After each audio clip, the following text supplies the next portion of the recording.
Hello বন্ধুরা, আপনারা কেমন আছেন? তো আজকে চলেছি আরেকটা ব্লগ লয়ে। এটা হচ্ছে যাই গর্গসানের ব্লগ।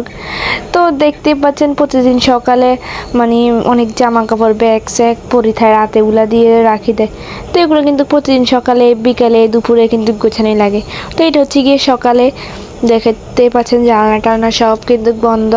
তো এগিন আমি ঠিকঠাক করুম, তারপর জানলা টানা খুলুম। তো সোফারে সুন্দর সোফা জামা কাপড় টাপড় সুন্দর মতো খুলছি, তারপর আস্তে আস্তে জানালা খুলছি।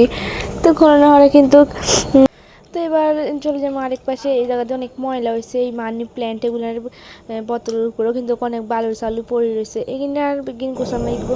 তো প্রথমে সলার মুঠা আনি অনেক মেরকুড়ির বাসা হয়েছিল, প্রতিদিনে হয় এগিন জানার ভিতরে। তো এগিন সুন্দর মতো যাচ্ছি, জানানো হলে যাই হচ্ছে মোচনের পাল্লা। তো আমি চলে গেছি আর এখান থেকে আনতাম, যেহেতু বক্সের উপর অনেক ময়লা হয়েছে, মানি প্ল্যান্টের গাছগুলোর ভিতরে অনেক ময়লা হয়েছে। তো ময়লা কিন্তু গোছাইতে এবো যাইতে এবো। তো এই আস্তে আস্তে বেগিন মোশন শুরু গেছি।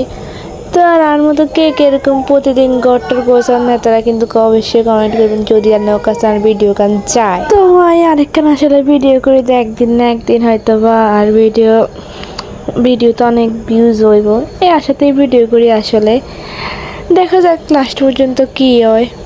তার মতো এরকম আসলে কে কে ভিডিও করে তারাও কিন্তু কমেন্ট করবেন যদি আমরা যাই।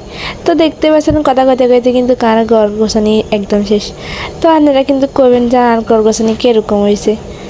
যদি ভালো লাগে ভিডিও কান তাহলে কিন্তু একটা লাইক করে দেবেন। দেখেন আমার সে প্রিয় সরস্বতীর মূর্তিটা এখানে রাখছি।